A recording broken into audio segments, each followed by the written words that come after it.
Perkenalkan, nama saya Halena Makunbok. Saya dari program studi pendidikan guru sekolah dasar kelas B semester 5. Baik, di sini saya akan menjelaskan ada dua pokok bahasan yang ingin saya jelaskan bagi kita semua. Yang pertama itu berbagai model-model evaluasi program, dan yang kedua pemilihan model evaluasi dalam program pendidikan. Baik, model ini menilai program dari 4 aspek. Yang pertama itu konteks untuk menilai kebutuhan, tujuan, dan latar belakang program. Yang kedua, input, mengevaluasi strategi, sumber daya, dan rencana yang digunakan. Yang ketiga, proses, membantu pelaksanaan program. Dan yang keempat itu produk itu untuk menilai hasil atau dampak dari program.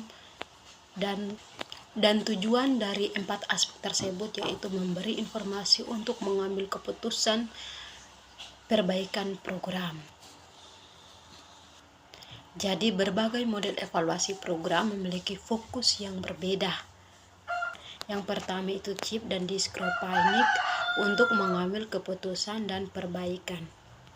Dan yang kedua itu goal attainment dan goal threat itu untuk menilai hasil. Dan yang ketiga itu responsif dan kontinence itu untuk memperhatikan program dan konteks. Dan yang keempat itu Kirkpatrick itu khusus untuk pelatih.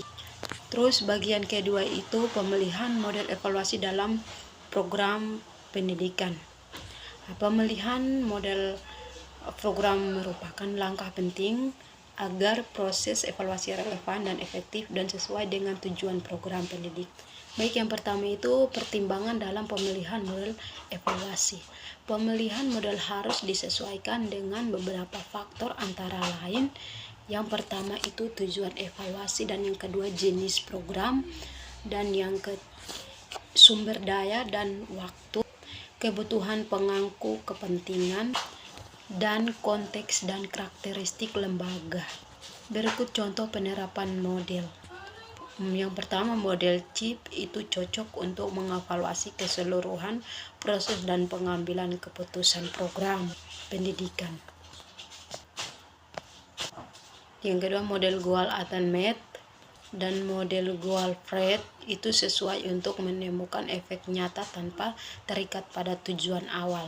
Dan yang ketiga itu model responsif. Dan yang keempat itu model Kirkpatrick itu untuk diterapkan pada program pelatihan guru atau peningkatan kompetensi. Prinsip dalam pemilihan model. Yang pertama itu referensi. Model ini disesuaikan dengan kebutuhan informasi. Yang kedua itu keterpakaian atau hasil evaluasi dapat digunakan oleh pengambilan keputusan. Yang ketiga, kelayakan. Model dapat dilaksanakan dengan sumber daya yang tersedia. Yang keempat itu kredibilitas. Yang kelima itu etika. Evaluasi dilakukan dengan menghormati hak dan martabat semua pihak. Jadi pemilihan model evaluasi dalam pendidikan harus mempertimbangkan tujuan, konteks, dan kebutuhan penggunaan hasil evaluasi.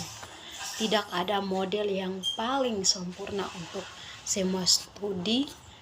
Yang terbaik adalah model yang paling sesuai dengan karakteristik program dan tujuan evaluasinya. Baik, sekian dari video presentasi saya. Dengan akhir kata saya mengucapkan shalom. Terima kasih untuk kita semua.